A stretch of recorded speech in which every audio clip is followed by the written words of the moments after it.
चांगदेव महाराज चरित्र प्र. रा. गोसावी आणि सौ. वीणा गोसावी यांचे हे पुस्तक आहे दोघांचे. आपण नेहमी संत चरित्र म्हणलं की त्यांचे चमत्कार आपण आठवतो, पण या पुस्तकात चमत्कार कुठलाही नाही. त्यांचा आध्यात्मिक दृष्टिकोन कुठला होता, अध्यात्म म्हणजे काय, हे ह्या दोघ लेखकांनी सांगण्याचा प्रयत्न केलेला आहे. तर मला त्यातली काही आवडलेली वाक्य मी तुम्हाला सांगते. केवळ ज्ञानी होऊन परमात्म्याच्या प्राप्तीचे सुख अनुभवायला येत नाही.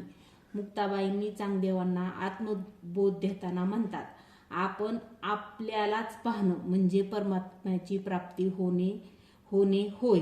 मुक्ताबाई म्हणतात, चांगदेव मूर्ती म्हणजेच अंतःकरणात नटलेल्या परमात्म्याला पाहण्याचा आरसाच होय. श्री चांगदेव चरित्र वाचून पूर्ण झाले, पण चांगदेवांना योग सिद्धीने जे प्राप्त झाले नाही ते भक्ती, प्रेम, सुखाने आत्म्याचे परमात्म्याशी मिलन झाले. हे पुस्तक खूप छान आहे. यात मुक्ताबाईंनी दिलेला चांगदेवांना बोध खूप सुंदर आहे.